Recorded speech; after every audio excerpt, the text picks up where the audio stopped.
It is Friday, and every time I hear that music, I do hear a hint of Nirvana in there somewhere. I don't know. Brian, Milam, and Dave Baker on a Facebook Live Friday as we creep closer to Christmas and to the holiday season. And we also get a little bit closer to the bowl game for the Cats and a little bit closer to the CBS Sports Classic, which is tomorrow. Right here on WKYT against the North Carolina Tar Heels. That game comes your way approximately at 5:30. It'll be somewhere between 20 and 25 minutes after the conclusion of game one. Approximately, which is the text I got today. Now, let me read it to you. This is what we deal with as we try to time things. So let me just get in here just very, very quickly. So the response we got, here you go. We will count down to a 5:30-ish tip. We'll have at least 20 minutes on the clock.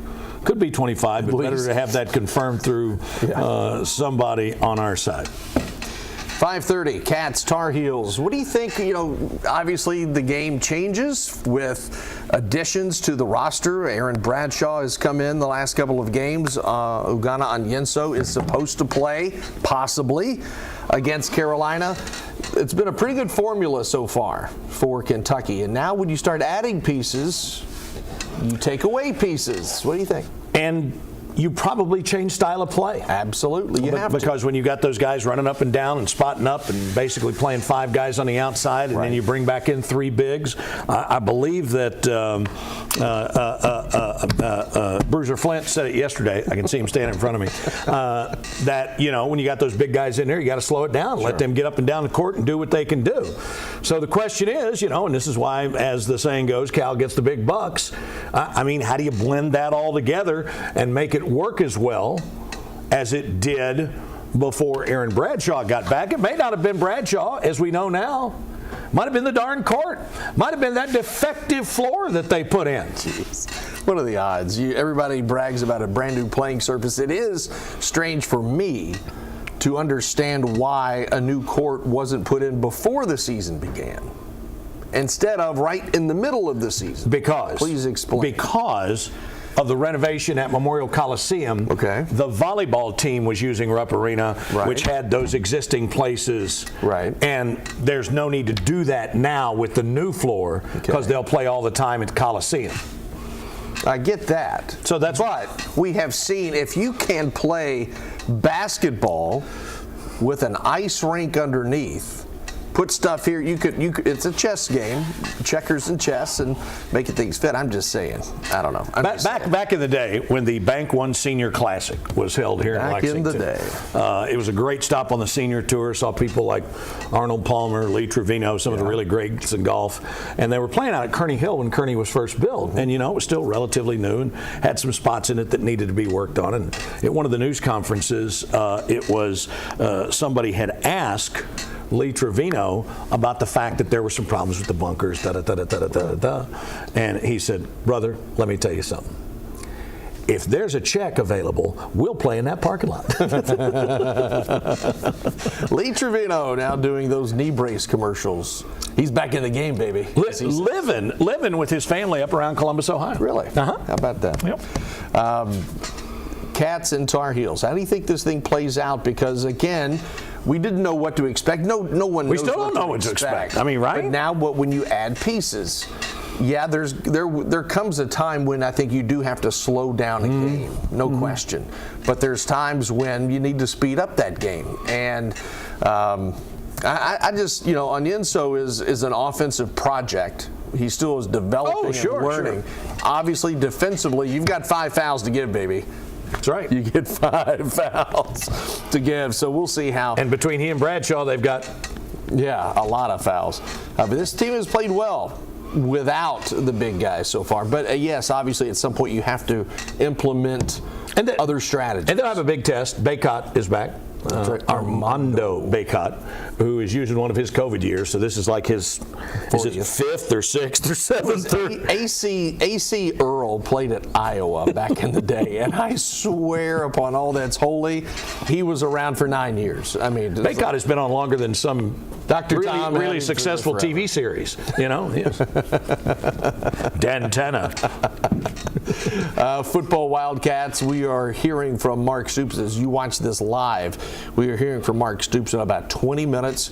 The Wade brothers, the twins, they are on the move. Did you see where they are on the move to? No, where? Colorado and prime time. Deion Sanders. Cavassier Smoke went to Colorado after he left UK, and then he went to social media and just said it's a stinking circus out there. And then He didn't say where there's smoke, there's fire? No. I don't know. I know, but I just didn't. You caught me off guard there. No, that's all right. That's all right. It is. I'm going to have some of those prime glasses after Christmas, too, that I'll wear in here one Friday. Well, you're in prime time. This right is now. my house. But the Twins are heading to Colorado. What do you think about Bo Allen making a return? He has lived an eventful collegiate career with UK, Tarleton State, Georgia Southern, not really, back to UK. Oh, gosh. That's tough. I don't know what to think. I mean, Bo is such a solid kid. His dad, no question. His dad, Billy, who played here at UK, is such a solid guy. I mean, everybody wants to be able to do things, right? Sometimes you just got to chill. And so Bo will come back and get his degree now. He'll be here in business in town, probably with his dad. Yeah. And he'll do really, really well. And he'll give Kentucky a solid backup. I guess the whole question is, does Vandegrift come in and play like Will Levis? Or does he come in and have some limitations like Devin Leary? Yeah. And that's the big question. That's the big question, because I've looked at some stuff this week and a lot of national pundits and everything. I mean, it all comes down to that spot. Sure. And I guess what they've done, either intentionally or de facto, is they've about made the decision that they're not going to go out and sign a lot of young quarterbacks. Right. Well, with Cutter Boley coming in and the Saunders kid, and I get that, but then we had Kyra Sharon go out and everything. Right. I mean, I think especially at that position, I think there are a lot of coaches, especially in the Power 5 conferences, that have decided, unless it's somebody that's just like off the chains, like a Tim Tebow or somebody, even though his skill set was limited early on, I mean, you're just going to wait and see who develops out of the portal and go get yourself a portal quarterback, because it's somebody who's experienced, somebody that you can plug and play, somebody that you don't have to get up speed a lot. I mean, I think it's causing all kinds of stuff to happen, really. I think Cutter Boley is enrolling early. I've heard various and sundry things about whether or not he wanted to or not, but I mean, you need to get up to speed. You need that extra semester to give you every advantage you've got to compete in the fall. Well, he's not playing basketball. He doesn't play baseball. No. So, yeah, it makes sense for a football guy to get in there early and figure it out, because it is being the college quarterback, being the NFL quarterback, that is the most important position. On a football team. Yes, the line has to block for you. They've got to catch the ball receivers. But that one spot, that's why they get all the money, because it is that important. But here's the other thing, too. He might have just wanted to, he's probably got really good grades. Oh, no question. He was probably looking at skating in that spring semester of his senior year and just living his best life, right? Now, that doesn't mean he's not going to work out or anything. But, instead, he doesn't get a chance to exhale. So we hope it all works out. The other thing I think is so interesting about what's happened in this offseason is the fact that I think a message is clearly being sent to the wide receiver room.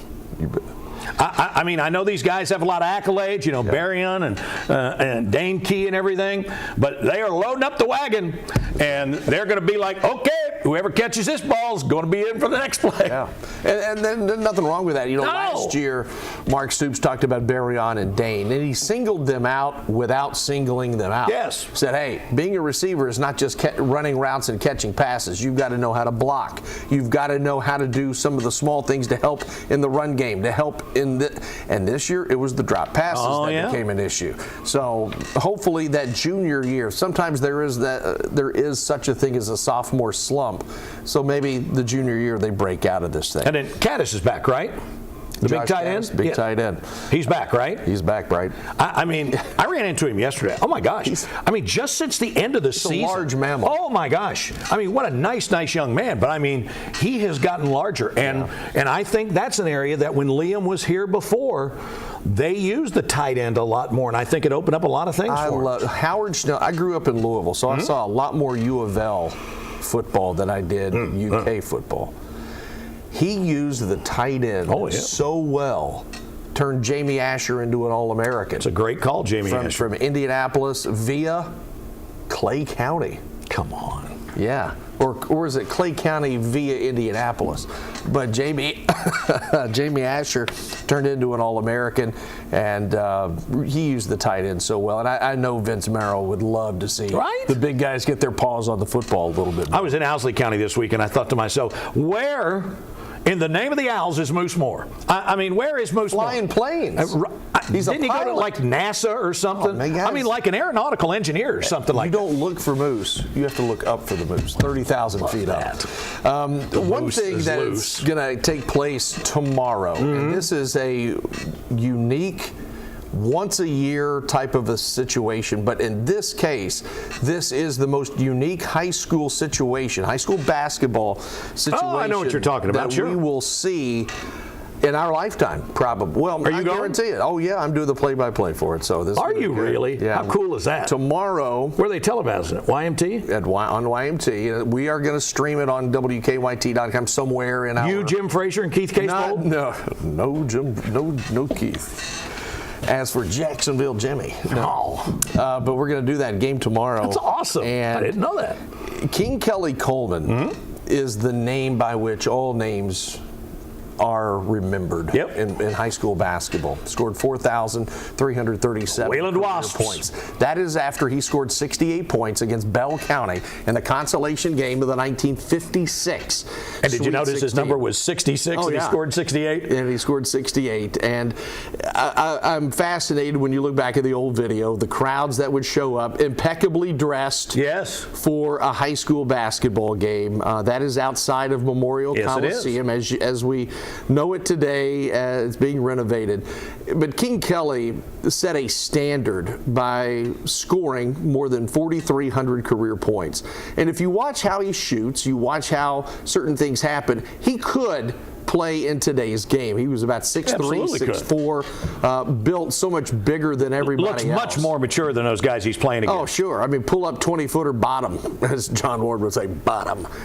But he was so good at so many things. Oh, like that. Rebounding. They didn't have rebound numbers way back yonder as much. And just to interrupt, can you tell they're playing during the daytime? Oh, sure. Because you can see the windows there on the court of the Coliseum, which is really interesting. And you're going to see another shot here momentarily that, for those of you who have never seen Memorial the way it used to look, you've seen the big banners that cover up. You see the windows in the top of the screen. Yep. Coach Campbell giving his applause to the Wayland Wasps. Basket supports. Oh, I love those. But Memorial Gym was crazy about Where did you get this Wayland Wasp? Don't worry about where I get my stuff. Hey. But you see the windows. That is on what is the Joe Kraft side right there. That's right, Joe Kraft side of the Coliseum. And you're going to see another clip, I hope. Now this is going to be the last one. But hold on, look at this now. That's why they call it top of the key. That's right. Because the way that skinny lane is, it looks like a key. For people that are wondering, where'd that come from? So King Kelly had his scoring mark last March eclipsed by the following young man we will see right now, and that is... And for people that don't know, King Kelly, after he finished playing, he went, like many people, like my parents, from southeastern Kentucky to work up in southwest Ohio in the factories and things like that. And he's lived a really quiet life up there in southwest Ohio. Yeah, he after pro basketball didn't pan out, he was in Detroit. He was all over the place, and then retired later in life to his home in Wayland. And the best 6 hours of my professional career were spent with him in the mid-2000s at his home in Wayland. He passed in 2019. And I got to speak with him and some of his teammates from Kentucky Wesleyan. Originally was thought, Adolph Rupp called him the greatest player in the history of high school basketball. But he signed with West Virginia and got a car for signing, and UK, allegedly as the story goes, turned in King Kelly Coleman in West Virginia, so he was ineligible to play for the Mountaineers, and then went on to Kentucky Wesleyan and had an All-American career there. Now, the reason I showed you King Kelly is because tomorrow, this young man named Travis Perry is going to play. He UK commit. He broke the record King Kelly set back in the 50s. He broke it last year. This is against Newport in the Sweet 16. Currently, Travis has 4,498 points. So his first every point he makes is a new record when you think about it. Right. But he's going to play inside the Wayland Gym tomorrow. He and his Lyon County teammates will play Floyd Central. Floyd Central was comprised of South Floyd High School, Allen Central High School, and those schools were made from Maytown and Wheelwright and McDowell and Wayland and Garrett and Martin, and just a phenomenal. Floyd County is one of the heartbeats of high school basketball. Right. Lore in this state, and you can see some King Kelly and Travis Perry. No question. And last season when Travis broke the scoring mark, he did it on a free throw, which was somewhat anticlimactic, but for everyone there, they got to see history in the making. And after that game last year, his father, who's also the head coach, that's right, talked about the legacy that Travis joins with King Kelly Coleman, and this is what his father had to say after that game. It's amazing. We've had some correspondence with the people at Wayland in the last month, 6 weeks, 8 weeks. We've had people show up at our school in Lyon County from there, and people that knew King Kelly Coleman, and we've educated ourselves on him just because of all the talk and stuff about it. And I heard Travis tell somebody the other day that I'm not, if I get it and if I'm able to do it, I'm not replacing the guy. I'm just joining him. There's only two guys that have been over that 4,000 point mark. So he said King Kelly Coleman, he just said a minute ago, he played at a different time in basketball than we did. He's a legend. And anybody you talk to, any documentary you watch, King Kelly Coleman was a legend in basketball, in high school basketball. And, for Travis to be in the same sentence mentioned with him is just humbling in itself. Doesn't matter who scored. Just to be in that conversation with him is enough. And it's something that we'll all hold. He'll hold especially, but we'll all hold forever. It's a big deal. And it will be a big deal tomorrow. That is so cool that you're doing that. So tell us about the series that this is a part of. Well, this game, this is kind of the Glory Road series, so to speak. But this game that will take place tomorrow is a fundraiser. That's the gym. That's the gym they will play in. You can see if you shoot a three, you better in the corner. You better have a size 5 or 6 shoe. And they didn't have threes when Kelly played. So obviously the line has been added. It's also a shorter court. You're not. You cross half court, you're in range in a normal situation. But you see to the top left, you see those yellow boxes there. Those are some of the trophy cases for the Mountain Sports Hall of Fame. That is the location of the Mountain Sports Hall of Fame. And so they are playing this game as a fundraiser for the Wayland Gym, for the Mountain Sports Hall of Fame. Currently, I believe the Wayland Gym does not have locker rooms, doesn't have bathrooms anymore. Wow. It's the original building. And just think about how times How many are they going to be able to get in tomorrow night? I've been told the seating capacity is 600.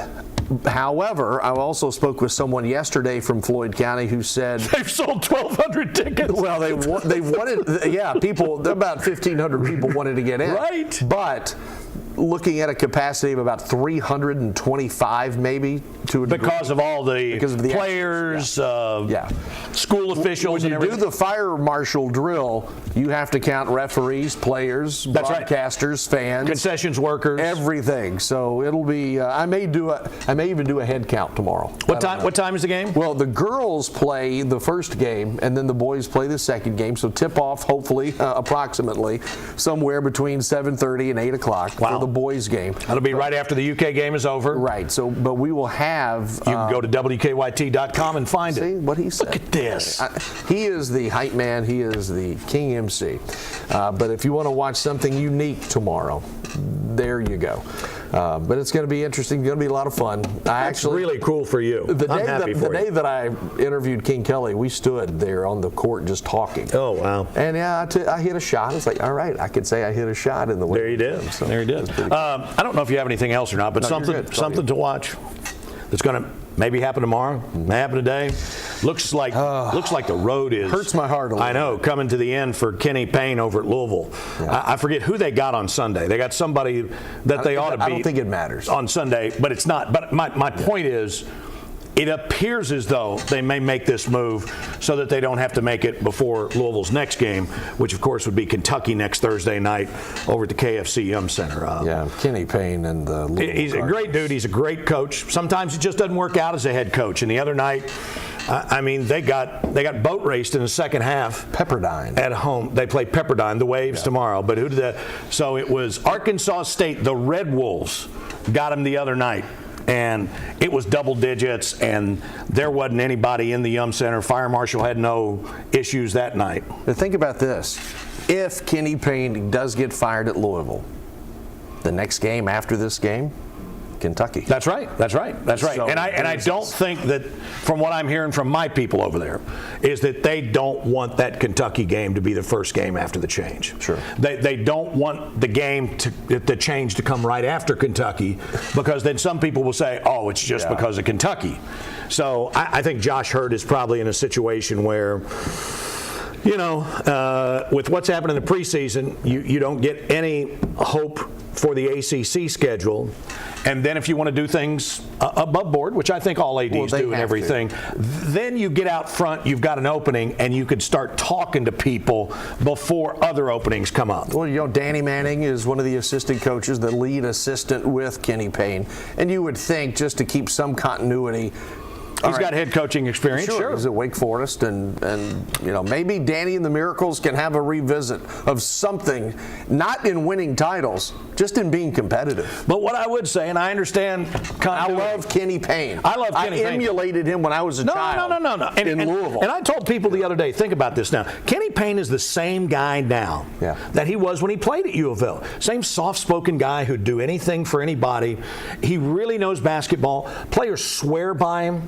But not everybody is cut out to be a head coach, and at the time, this is his first head coaching job. Right. All the years he's been in it, this is his first head coaching job, and you just gotta. It is an incredibly tough spot over there for Josh Hurd because of how invested the community and the alumni are in this program. You make a great point about Danny Manning, but Danny Manning's part of the staff that got him in this spot. That's true. Okay, so, is there anybody out there that you clean house and completely bring in from the outside? But by the same token, no matter who the head coach is, you've got to start contacting play. That's right.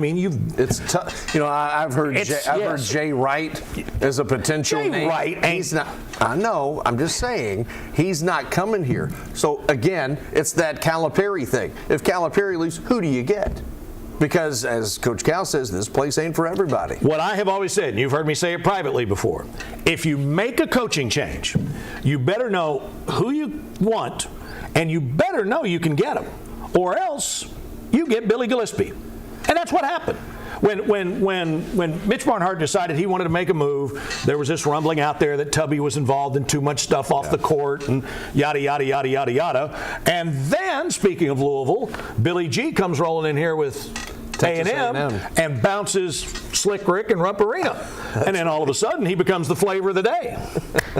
There's another story I'll tell about that at some point in time, but not today. And that is what we call a tease. Till next time, ladies and gentlemen. Thanks for watching Facebook Live. For Dave Baker, I'm Brian Milam, and we will see you stop. next time, which will not be next Friday. But did you tell them that you'll be on with the preview at 11:30 tomorrow morning? All Blue preview, 11:30. I didn't think you said that. No, I didn't interrupt you. Today, I'm sorry, I did not.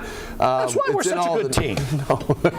See, I'm not a head coach, but Coach, did you preview the game? Yes, I'll put you in. Sit down. I'll put you in a minute. The lead isn't big enough yet. I'll put you in a minute. But we do have an all blue preview at 11:30 in the morning. AM. Very much AM. And then we head to Floyd County for the Mountain Sports Hall of Fame Yes. fundraiser game with Lyon County and Floyd Central. Until next time, America, we'll see you later.